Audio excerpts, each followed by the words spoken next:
Hola, mi nombre es Carlos Bedoya. Les doy la más cordial bienvenida a Mesa Política, programa producido por la Asociación Otra Mirada y Nuestraamérica.tv. En estas últimas semanas se están produciendo una serie de movidas en el espectro más a la derecha de la política peruana, donde el sector más extremo, Renovación Popular, Avanza País, Fujimorismo, se ha comido casi a todas las expresiones tradicionalmente más centristas de la derecha: Acción Popular, Alianza para el Cambio, Somos Perú, entre otras. En el Congreso, estas bancadas promueven penas más duras contra los disturbios, entre comillas, refiriéndose a la protesta social. Sin embargo, la policía, la fiscalía protegen abiertamente aparatos violentos de ultraderecha como la Resistencia y otros, que actúan con impunidad. Pero no solo están criminalizando a la protesta social. En realidad, estamos viendo un proceso de control de las instituciones públicas, y lo hemos visto claramente la semana pasada cuando el Tribunal Constitucional, controlado por la mayoría congresal, le ha dado todo el poder al Parlamento, brindándole, entre otras cosas, escudos contra los amparos y tutelas que se le puedan oponer en el Poder Judicial por su accionar abiertamente inconstitucional. En la práctica, se está eliminando, en algunos casos, el control difuso de la Constitución al que tienen derecho los jueces de la República. En el fondo, estas fuerzas políticas que podemos llamar fuerzas del régimen no están dispuestas a resolver esta crisis en las urnas. No confían en sus propios partidos. El temor de no vencer en segunda vuelta, como pasó en 2021, los aleja del adelanto electoral. Por tanto, no están dispuestas a empujar una salida democrática a la crisis. Están haciendo una especie de toma del Estado frente a la toma de Lima, de la protesta, que no ha conseguido su objetivo de sacar a Dina Boluarte y al Congreso, o sea, adelantar elecciones. Es como querer contener a la protesta social con un régimen político en que la ultraderecha sea siempre la mayoría. Y no solo en el Congreso. Lo del Tribunal Constitucional es una muestra de ello. Pero las Fuerzas Armadas, la Policía Nacional, la Fiscalía, los otros aparatos de seguridad también. Para abordar estos temas, nos acompaña la doctora Marianela Ledesma, abogada constitucionalista peruana, doctora por la Universidad Nacional Mayor de San Marcos, expresidenta del Tribunal Constitucional entre enero del 2020 y enero del 2022. De hecho, ha sido la primera mujer que ha llegado a ese cargo en el Perú, en la historia del Perú. Y bueno, la doctora Ledesma es catedrática de diversas universidades, tiene un doctorado honoris causa por la Universidad Femenina del Sagrado Corazón, UNIFE, y una gran cantidad de publicaciones, artículos y conferencias. Bienvenida, doctora Ledesma.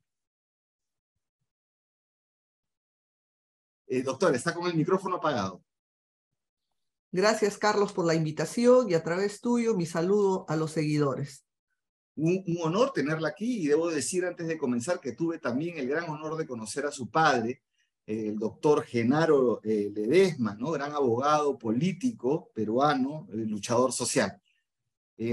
Bueno, doctora, para comenzar, el 25 de febrero, en el diario La República, usted señaló que hay una dupla Congreso-Tribunal Constitucional que está destruyendo al país. Entonces yo le pregunto, ¿qué significa sus palabras? ¿Qué significa esta ruptura de equilibrio de poderes para la institucionalidad del actual régimen político en su conjunto? En su conjunto, ¿cuál es el objetivo de esta dupla?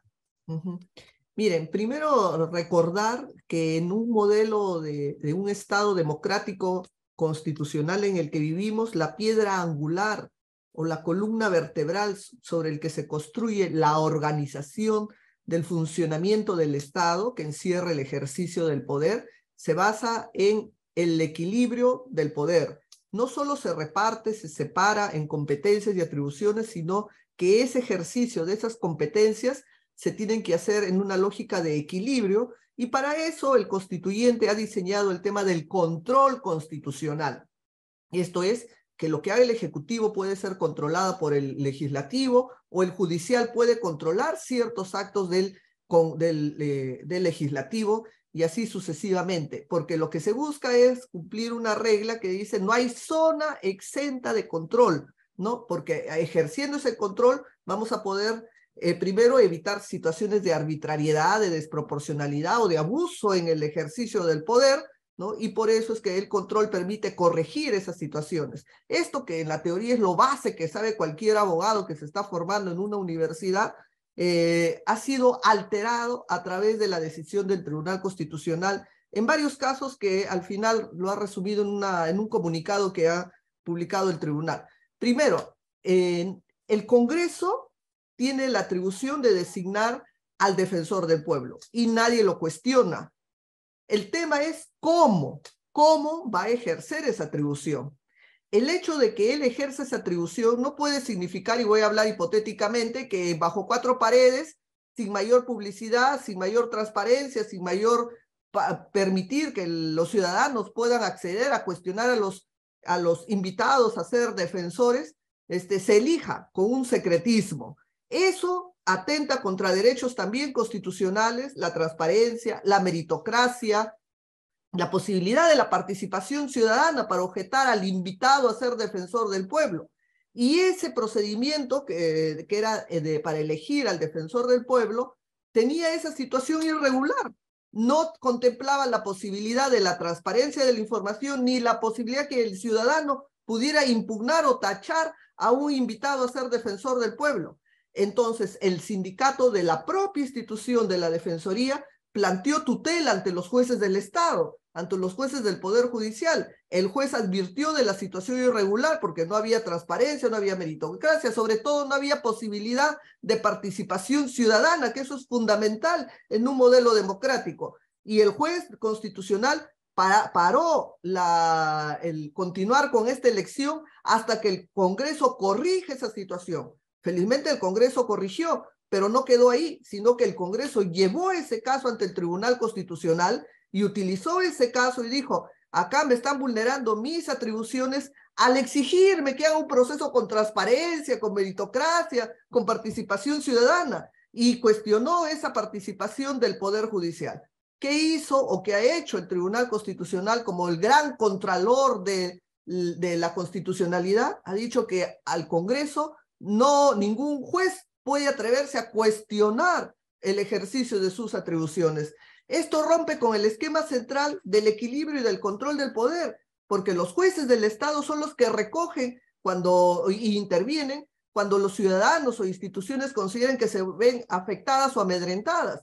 Termino diciendo, nadie niega que el Congreso tenga atribuciones o que las instituciones ejerzan sus atribuciones. Nadie niega. Lo que pasa es cómo se ejercen esas atribuciones. El hecho que yo tenga la atribución de nombrar un defensor del pueblo no significa que voy a nombrarlo bajo cuatro paredes en secreto sin permitir que nadie cuestione a los invitados que quiero yo postularlos. Eso rompe con el principio de transparencia, con el principio de participación ciudadana. Felizmente hemos tenido jueces que han hecho frente a esta situación, ¿no? Y que lamentablemente la interpretación que está haciendo el tribunal es que no se puede tocar y pobre el juez que se atreva a cuestionarlo al Congreso. Como dice ahí el comunicado, terminarán siendo sometidos a los procesos disciplinarios de la Junta Nacional de Justicia.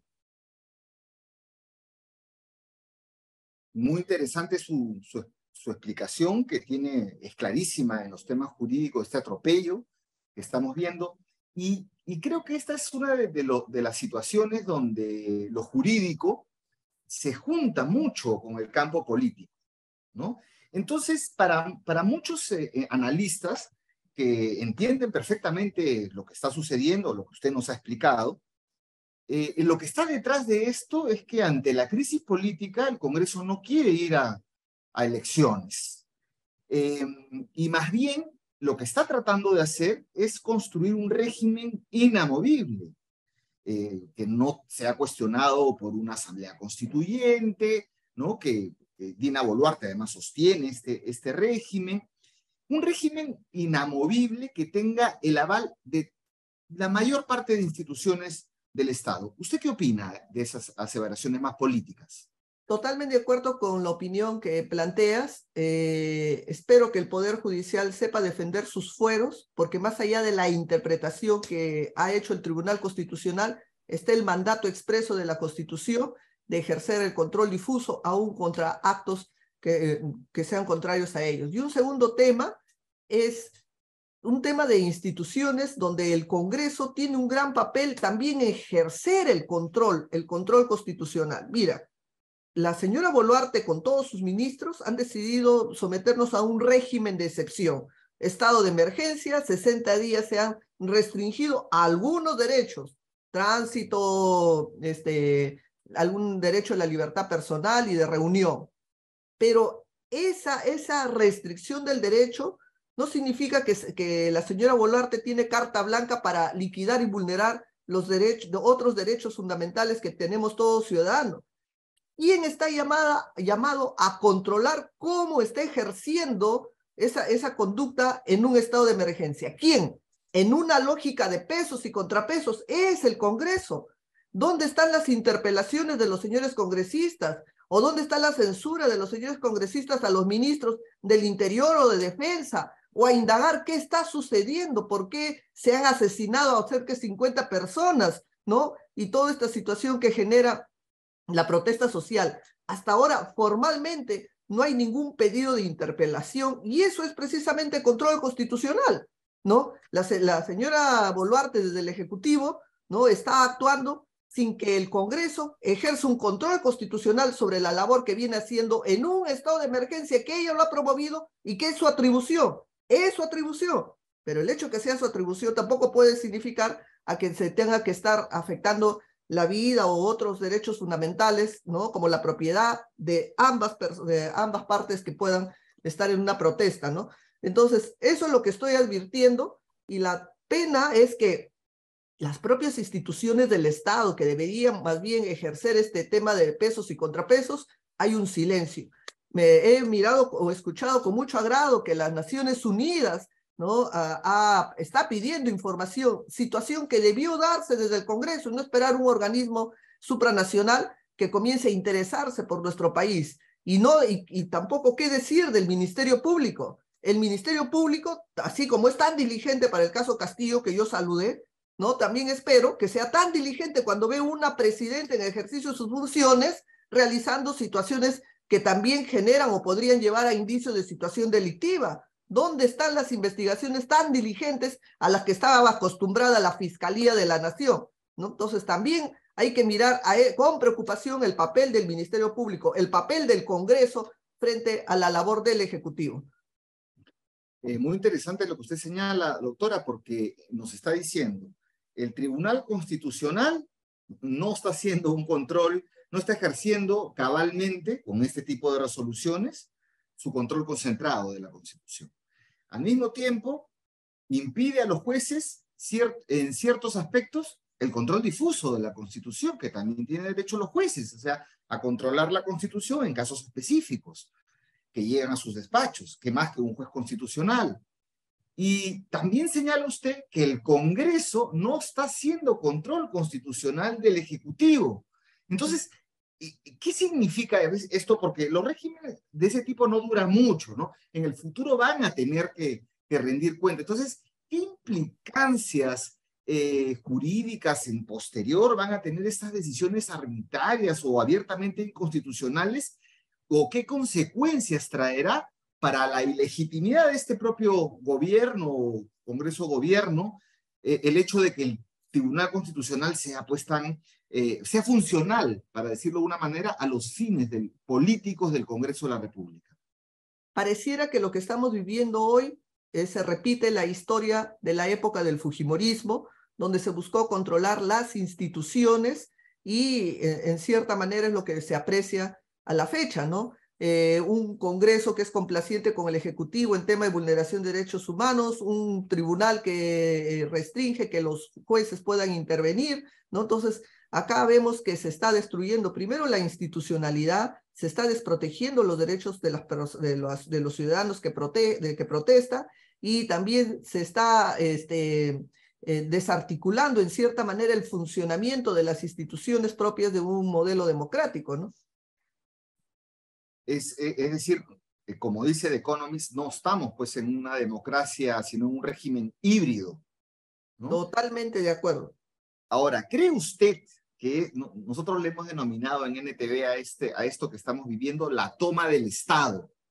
Le denominamos la toma del Estado. Entonces, ¿usted cree que esto que estamos viviendo, que nosotros decimos toma del Estado, podría llegar a un escenario extremo? Por ejemplo, una dictadura ya abierta con la justificación de enfrentar a las fuerzas vandálicas que atacan y acechan al Estado en esa narrativa, ¿no? Porque el presidente del Consejo de Ministros, el señor Alberto Otárola, en El Comercio el fin de semana pasado, ha dado unas declaraciones preocupantes. Dijo que el Perú ha vuelto a la época del Sendero Luminoso y que la protesta busca tomar el poder por las armas. Como constitucionalista, ¿cómo ve esto usted? ¿Tendrá algunos indicadores para poder justificar lo que está señalando? ¿O de repente va a ser la antesala para lo que la dirección que él está llevando como premier, ¿no? No me llamaría la atención que aparezca un nuevo grupo Colina para que justificaría su intervención frente a las protestas, ¿no? Entonces es totalmente peligroso, estamos asumiendo una situación de arbitrariedad y lo que pasa es que los contextos cambian. Y no necesariamente la protesta viene a ser un tema de protesta de repente por necesidades básicas de subsistencia. Tenemos un modelo económico que en cierta manera ha generado un bienestar y lamentablemente no hay un reparto correcto de ello, ¿no? Pero más allá del tema económico, también hay una reivindicación, diría, política y social, ¿no? De ser visibilizados, de ser escuchados y de asumir también espacios de dirección política en el gran centro de la capital, ¿no? Hay que recordar que nosotros somos un país pluricultural, pluriétnico, y por lo tanto esas voces tienen también que tener una repercusión y una presencia en el Congreso, ¿no? Y eso es lo que hasta el momento no se quiere asumir. Lo que pasa es de que el tema de los partidos y de la formalidad de la participación política, yo diría que es algo para nuestro modelo republicano, es algo relativamente joven. Recuerden que el primer partido que se formó fue en el año 1871, porque antes vivíamos en una crisis de caudillaje militar desde que se generó la República. Y en el año 79 recién todos los ciudadanos hemos podido ejercer su derecho al derecho a votar, porque antes estaba condicionado a que sepa leer y escribir. Entonces en nuestro país ha habido una gran población analfabeta y ubicado sobre todo en determinadas partes de nuestro territorio, al interior del país era muy fuerte el analfabetismo. Por lo tanto, el ejercicio político de los analfabetos ha estado restringido y recién a partir del 79 se ha generado en toda su dimensión la posibilidad de participar, igual las mujeres, ¿no? El año 1956 recién ha tenido la posibilidad la mujer de tener una participación política. O sea, dicho en otras palabras, los derechos políticos de ese sector casi excluido, vulnerable, llámese personas que viven en el interior del país, analfabetos, mujeres y todos, recién se está, diríamos, comenzando a fortalecer, ¿no? Y es la expresión de querer, por lo menos, tener participación, presencia y voz en la conducción del país. Bueno, veo que usted tiene toda una mirada histórica del país y de sus problemas. Me ha preocupado mucho lo que usted señala y lo tomamos aquí con la prudencia del caso, pero también con la preocupación de que estas narrativas de que viene Sendero Luminoso, de que quieren tomar el poder de las armas, pueda justificar incluso que estos grupos que ya estamos viendo en las calles, como la Resistencia, como los Héroes de Arica, no sé cuántos hay, puedan convertirse en aparatos como el grupo Colina, ¿no? Eso es. Y en ese aspecto, usted también mencionó las instancias internacionales. ¿Es posible revertir esto o por lo menos iniciar acciones en las instancias internacionales cuando uno ve estos abusos del Tribunal Constitucional y del Congreso? Pues definitivamente que sí. Por eso yo he dicho que esta historia recién está empezando a escribirse.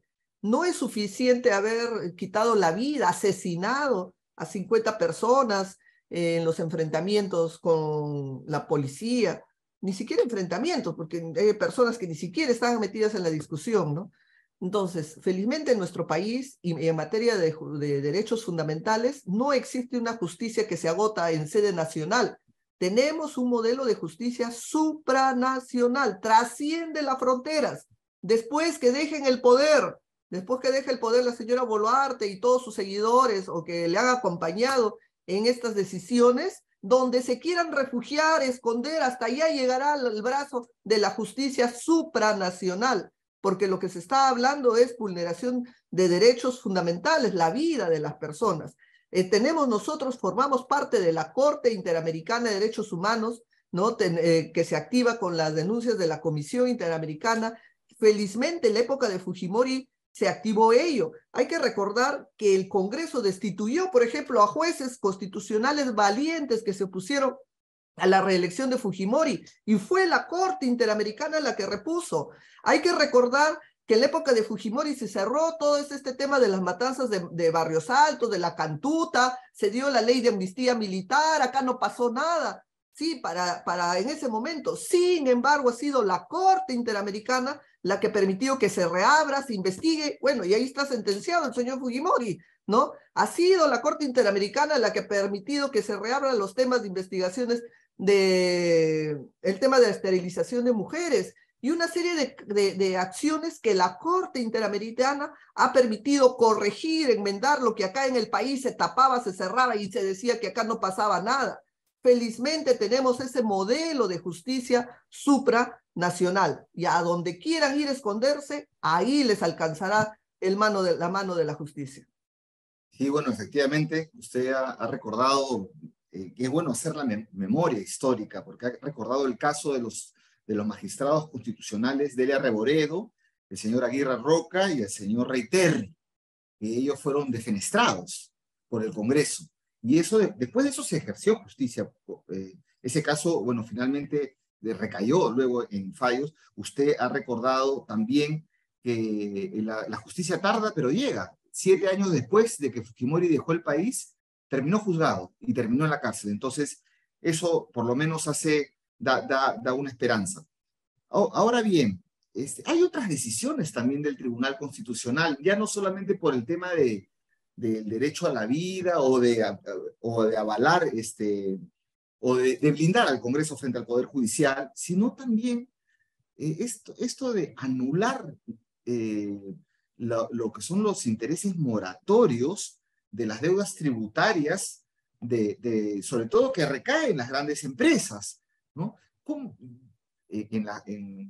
En la práctica jurídica, en la práctica contable, en la práctica económica, en la vida misma, uno sabe que el dinero va perdiendo valor en el tiempo. El dinero, un sol hoy, no es lo mismo que un sol mañana. Y el interés compensatorio, que se llama, precisamente corrige eso, el valor de dinero en el tiempo, distinto al interés moratorio, ¿no? Entonces, ¿nos podría usted decir, usted ha declarado al respecto? Esa es una vieja discusión desde cuando estaba en el tribunal, que las empresas, las grandes empresas deudoras por años del Estado sobre discusión de obligaciones tributarias, han buscado que el tribunal tenga un pronunciamiento al respecto. Y la primera pregunta que nos planteaba es, ¿los jueces constitucionales del Tribunal Constitucional tenemos competencia para discutir la deuda tributaria? ¿Quiénes son los competentes? Los jueces del Poder Judicial, que son los jueces naturales que tienen que discutir si ha sido correcto o no la liquidación y todo lo que deseen. Entonces, no hay urgencia, porque los jueces constitucionales solamente operan en temas de urgencia, de irreparabilidad. Cualquier discusión, ahí está el Poder Judicial. Sin embargo, se ha judicializado esto en el tribunal. En cada caso concreto, nosotros cuestionábamos, por ejemplo, el escenario. Pero además también lo que se ha hecho ahora, para recordar, por ejemplo, en los tiempos que yo participé, se resolvió el caso Telefónica, donde, bueno, la mayoría de aquel momento, yo voté en contra, decidieron hacer una interpretación sobre la liquidación de los intereses moratorios. Pero bueno, ahora el Tribunal Constitucional, dándose de legislador, ha generado una regla que señala que la liquidación de los intereses moratorios no se pagarán si es que el Tribunal Fiscal ha superado los 12 meses en pronunciarse, o los 9 meses ante la SUNAT. Ahora bien, el tema de los tributos es un tema muy sensible, altamente sensible, porque el Estado vive de ello. El Estado y todo su funcionamiento vive de la recaudación tributaria. ¿no? Entonces, por eso es que la propia Constitución, para proteger las obligaciones tributarias, en el artículo 74 dice, solo el legislador, no dice los jueces, solo el legislador crea, regula, exonera temas tributarios, ¿no? En cambio, lo que ha hecho el tribunal es crear una regla que licúa, debilita el valor de la deuda tributaria. Si bien no está creando, pero sí está regulando o alterando el valor del tributo al restarle el acompañamiento que es el interés moratorio, que lo que hace y que lo que está permitiendo es que empresas sencillamente no paguen, discutan, judicialicen si deben o no deben, total van a pagar 12 meses nada más, que es el plazo que le va, y sin embargo, por ejemplo, la Telefónica, tenemos una discusión desde el año 2000, ¿se pueden imaginar ustedes 23 años peleándonos con la Telefónica para una obligación tributaria? Después de 23 años, ¿ese dinero va a significar o va a tener el mismo valor? La Telefónica ha perdido ante el Poder Judicial, y ahora con la nueva fórmula que ha sacado el Tribunal Constitucional, una de las grandes beneficiarias es precisamente esta empresa. Ahora, es cierto que los procesos y las discusiones no pueden demorar más del plazo legal, yo estoy totalmente de acuerdo, pero no es lo mismo que una persona común y corriente o una persona que tiene su bodega y va a ir a discutir a la SUNAT o al Tribunal Fiscal el cobro de una deuda, que la discusión que hará una empresa, por decir la Telefónica, porque la Telefónica, su contabilidad es amplia, compleja, ¿no? Tiene una serie de mecanismos y productos que ofrece sobre el cual se tiene que tributar, que la que ofrece o la que puede ir cualquier común ciudadano. Ese plazo de 12 meses no puede medirse de igual manera que la que se puede medir para una empresa transnacional que para la de un ciudadano de a pie que también va a reclamar la liquidación de sus tributos. Por eso es que cada caso se tiene que ver de una manera particular. ¿Dónde está la demora? Si es que ha sido razonable o no, si la discusión ha sido compleja, si el abogado de la empresa ha cuestionado y recontracuestionado, si al final le dieron la razón a la empresa, bueno, justificaría que no le cobremos. Pero si no le han dado la razón, si se ha demostrado que realmente es una deudora, pues bienvenido todo el interés que se tiene que dar, ¿no? Entonces, esos son mecanismos, lamentablemente, que en un precedente ha creado el tribunal, o ha querido crear el tribunal, o lo ha creado, ¿no? En cierta manera para liberalizar del cumplimiento de la obligación tributaria, para licuar su valor, para licuar la deuda tributaria. ¿Y quiénes somos los afectados? Todos los ciudadanos somos los afectados, ¿no? Con esa nueva visión que ha sacado en este precedente, y comencé diciéndoles hace un momento, ¿es el Tribunal Constitucional el ente natural que debe resolver este lío? Y hemos dicho que no, y el propio tribunal reconoce que no, por eso declara la improcedencia, no resuelve nada, pero sí se cree el legislador y genera una regla en algo sobre lo que no resuelve. Bueno, eso es lo único que digo a los jueces, que apliquen el artículo 74, principio de legalidad, que es lo que debe regir esta situación. Qué interesante, porque usted nos está recordando que el tema de los tributos es, bueno, además de que es el tema más político de la economía, es bastante sensible y tiene sus propias reglas. Recordemos que esto nace en Inglaterra, cuando se pagan impuestos, a través del principio no taxation without representation, no impuestos sin representación política. Por eso es que el Congreso es el que legisla al respecto, ni siquiera el soberano, ni siquiera, y menos el Tribunal Constitucional. Entonces, a ver, veamos, esto hace que las empresas grandes como Telefónica, que además de operaciones complejas, tienen ejércitos de abogados, ¿no? Exacto. Que hacen una planificación tributaria agresiva, que lo pueden hacer, porque tienen el dinero para pagarlo. Entonces vemos, el Tribunal Constitucional está al servicio de los intereses, funcional a los intereses del Congreso.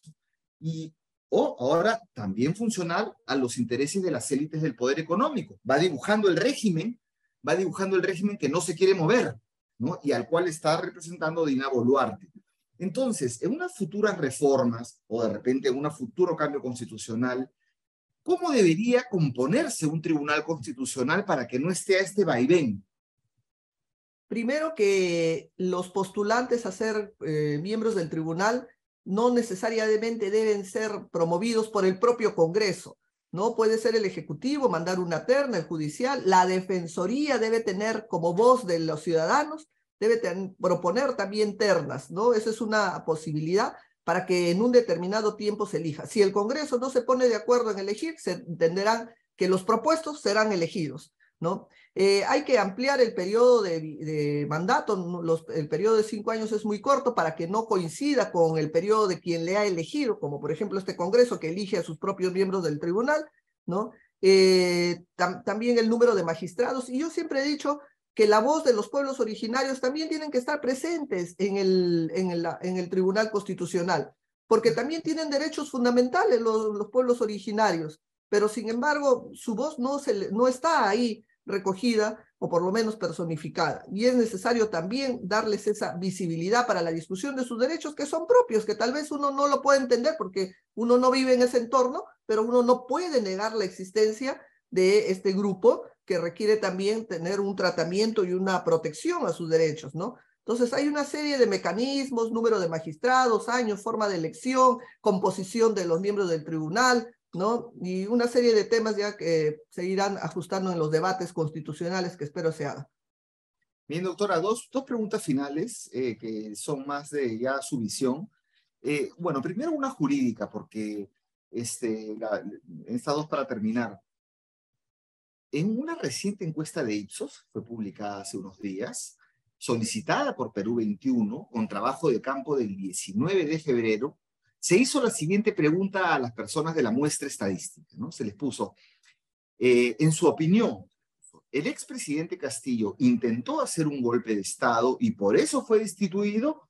¿O fue más bien víctima de un golpe de Estado del Congreso que lo destituyó para poner en el poder a Dina Boluarte?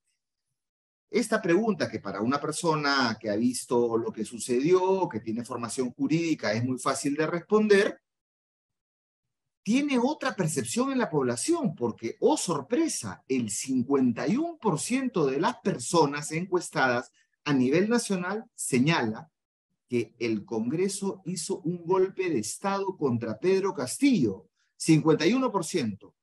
Versus 43, que cree lo contrario a nivel nacional, pero ese porcentaje se eleva al resto urbano, quitando Lima, en 56%, y en el Perú rural ni hablar, el 69% cree que este ha sido un golpe más bien del Congreso, que le han puesto una cáscara de plátano a Castillo, y que finalmente terminamos en lo que terminamos. ¿Podría usted hacer una conciliación de su posición jurídica y su posición política para ilustrarnos? Bueno, jurídicamente tendría que decir que formalmente el señor Castillo ha hecho un golpe de Estado, ha alterado el orden constitucional. Otra cosa es que lo haya hecho con efectividad o con torpeza, ya ese es otro tema. Pero formalmente generó una situación irregular al orden constitucional.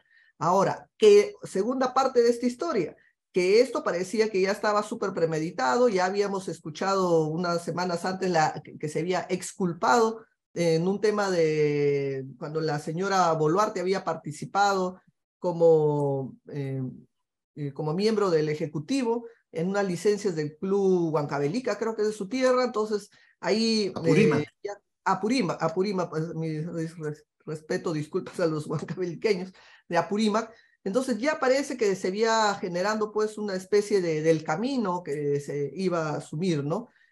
Estamos hablando que sí hay una especie aparentemente de un golpe congresal, ¿no? Un golpe congresal aprovechando pues la alteración del orden jurídico que ha dado Castillo. Pero yo sí también tengo que ser clara con Castillo, ¿no? Lamentablemente Castillo ha traicionado a su electorado. ¿Por qué? Porque al final terminó comportándose de la misma manera de lo que él tanto criticaba. Los temas de corrupción ahí están presentes, ya espero que el Ministerio Público, el Poder Judicial vaya esclareciendo con mayor rapidez ello, ¿no? Entonces nos deja muchos mensajes, ¿no? Un tema de desazón, de tristeza, ¿no? De que quien de repente podía enarbolar, ¿no? Una clase emergente, campesina, maestro rural, y usted sabe lo que pesa un maestro rural en estas zonas. El maestro rural es el líder de la zona, los pobladores tienen mucha confianza en la palabra de lo que diga un maestro, y es esa palabra la que se ha defraudado, no con palabras, sino con hechos. Lamentablemente, esa es una situación que no se puede dejar de desconocer, ¿no? La corrupción, y también no podemos dejar de desconocer el tema del partido que le llevó al poder, que es Perú Libre, ¿no? Que enarbola una candidatura y la señora Boluarte está sentada ahí porque es la expresión de Perú Libre. Y los señores del Tribunal Constitucional están sentados ahí porque es el voto de Perú Libre. O sea, tampoco hay que dejar de visibilizar al artífice de toda esta historia, de este partido llamado Perú Libre, ¿no? Entonces también nos debe llevar a reflexionar la organización, los fines, ¿no? Cómo al final se articulan. No sé si habrá mucha diferencia con los otros grupos también de una posición extrema, ¿no? Yo he visto más bien mucha coincidencia en la lógica. Por eso es que yo sí tengo mis reservas a la candidatura del señor Castillo, al papel de este partido Perú Libre, ¿no? Y lamentablemente a la decepción de todos los que han votado por el señor Castillo en su práctica como presidente. Más que Perú Libre parece Cerrón Libre, porque solamente han trabajado para que el señor Cerrón pueda tener libertad en todos sus juicios. Pero bueno, o por la conveniencia política de estos actores. Bueno, eso es una opinión ya personal. No, totalmente de acuerdo. Por eso es de que yo digo, hay que reflexionar el papel no solo de Castillo, que es nefasto, sino de quien lo ha llevado y lo ha mantenido ahí. Y también si criticamos a la gente del Tribunal Constitucional, no hay que cuestionar a los que están sentados ahí, sino los que lo han llevado y lo tienen ahí, ¿no? Perú Libre no puede quitar una cuota de responsabilidad de lo que estamos viviendo. O sea, Perú Libre ha puesto finalmente a personas ahí que efectivamente contra los intereses del pueblo que dicen defender, porque si le quitan los intereses moratorios de las deudas tributarias, entonces, bueno, exactamente. Bien. Finalmente, doctora Ledesma, en los escenarios de salida, ¿no? Usted tiene una opinión política muy interesante, además de su sólida opinión jurídica. Hay quienes señalan que estamos yendo a un régimen de restauración directamente y que todo el control y la toma del Estado van a ello y van a lograr, ¿no? Hay otros un poquito más optimistas en el movimiento que es desarticulado, que no tiene dirección, pero que dicen que estas movilizaciones más bien sí van a conseguir la renuncia de Boluarte, con la renuncia de Boluarte, la caída del régimen, abriendo posibilidades a otra cosa, a un régimen más bien democratizador. ¿Cómo ve usted esto? ¿En cuál de estas posiciones se pone? ¿O de repente usted ve más escenarios? No, yo me ubico en este segundo escenario. Yo lo veo muy difícil que la señora Boluarte pueda mantenerse, primero porque no tiene un partido, primero porque no tiene una bancada congresal, pero a pesar de eso, por ejemplo, Vizcarra no tenía ni partido ni una bancada congresal, a pesar de eso no tiene el carisma ni el apoyo popular. Y no lo tiene porque creo que su peor pecado ha sido haberse apartado de sus electores naturales. Yo me pregunto, ¿acaso el fujimorismo, acaso el grupo diríamos entre comillas, de los grupos conservadores que están en el Congreso han votado por la señora Boluarte? Hasta hace poco éramos... Exactamente. Entonces, yo creo que un gran error de percepción política es no saber ubicarse, ¿no? En cuál es su posición en un entorno social, ¿no? Y hasta donde, de lo que yo he escuchado y lo que está en las grabaciones de las ofertas que la señora hacía en campaña, su ideario estaba en función al mensaje de Perú Libre y al mensaje de su líder Castillo que enarbolaban la fórmula presidencial. Lo triste es que luego que sucede pues el tema del desorden constitucional que genera Castillo, la señora Boluarte asume la continuidad constitucional, pero no la continuidad en el pensamiento del cual ella juró, y no juró, sino por el cual fue elegida, ¿no? Entonces ahí hay una desarticulación del votante, ¿no? Con quien ejerce su representación, y eso la deslegitima. Hubiera sido interesante que de repente, aún sin partido, aún sin bancada, pero manteniendo sus principios por los cuales fue elegida, hubiera de repente tenido otra posibilidad. Esa es una primera reflexión. Pero sin embargo, yo creo en la fuerza social, creo en las manifestaciones de los ciudadanos, ¿no? Que al final y al cabo toda la organización se basa en el ciudadano. Nosotros ejercemos y detentamos el poder, no tarde o temprano va a tener que corregirse esta situación, ¿no? Y lo fundamental acá es que hay que sacar ejemplos de lo que estamos viviendo, ejemplos de los partidos, ejemplos de las representaciones, ejemplos de cómo situaciones que se enarbolan con tanta vehemencia a la hora de llevar a la práctica es todo lo contrario. El señor Castillo, un tema del maestro, un liderazgo en el magisterio. ¿Qué cosas ha hecho por la educación? Por lo menos en ese punto, por lo menos, no le pido grandes cosas. La señora Boluarte, ¿no? También tiene los temas que ha enarbolado junto con su fórmula. ¿Qué ha hecho? Termino nada más reflexionando, sí en la necesidad de plantearnos la siguiente pregunta. ¿Debe reformarse la Constitución? Y hay que plantearla, la pregunta. Porque no podemos decir, no, no debe reformarse, porque al final nosotros somos los titulares de esa reforma, los titulares de ese poder constituyente, todos los ciudadanos. Entonces, hagamos un referéndum, preguntémonos, ¿queremos cambiar la Constitución? ¿Sí o no? Si la respuesta es sí, preparemos pues todo el camino, todo el diseño para ir a esa reforma. Si la respuesta es no, entonces tranquilicemos porque la mayoría de ciudadanos, ¿no? Que al final ese es el modelo democrático, ha decidido mantener y permanentemente este modelo. Esa es la pregunta pendiente para el futuro escenario. Es lo democrático, además. Eso es lo democrático. Claro. Pero Mira, las fuerzas que manejan hoy el Congreso no quieren ir a las urnas, le tienen miedo a las urnas. Mira, Carlos, la Constitución del actual, a diferencia de la Constitución del 79, esta Constitución ha incorporado el referéndum, que es un instrumento de consulta popular súper valioso. No lo tiene esta Constitución. Esta Constitución tampoco tiene todo lo nefasto, tiene cosas buenas, el referéndum. Por lo tanto, perfecto, yo voy a hacer una consulta popular a los ciudadanos. ¿Quieren reformar la Constitución? ¿Sí o no? La voz de los ciudadanos será la voz que al final zanje esta discusión. Y la Constitución también prevé la reforma total de la Constitución. Claro. Parcial o total. Y aprovecho eso, porque si es que hay que reformar la Constitución, hay que reformar haciendo un cónclave, ya no voy a decir asamblea para evitar problemas de que puedan ser ideas de otras personas, un cónclave o un comité constituyente o algo así. Tiene que haber una entidad que se aboque a reescribir la Constitución del 93, hacer los ajustes, actualizarla orgánicamente, un todo, ¿no? Llámese cónclave constituyente, que debe ser paralelo al Congreso Constituyente Ordinario, que se apruebe bajo las reglas de la Constitución actual, 206, pero tiene que haber ese escenario, ese foro constituyente, donde todos se tengan que elegir, discutir, ajustar en los textos de la Constitución actual y someterlo nuevamente, como dice la Constitución actual, a un referéndum para ver si se aprueba o no se aprueba. Pero hay que hacerlo. Y a ver si cumplimos pues el proyecto histórico de los pueblos del Perú, ¿no? Yo le agradezco muchísimo, doctora Ledesma, por su opinión tan profesional en el campo jurídico y su posición tan clara en el aspecto político. Le agradezco mucho y vamos a seguir conversando con usted. Muchísimas gracias. A ustedes también. Gracias por la invitación. Bonito día. Bien, con ustedes, amigos y amigas, será hasta la próxima edición de Mesa Política. Gracias.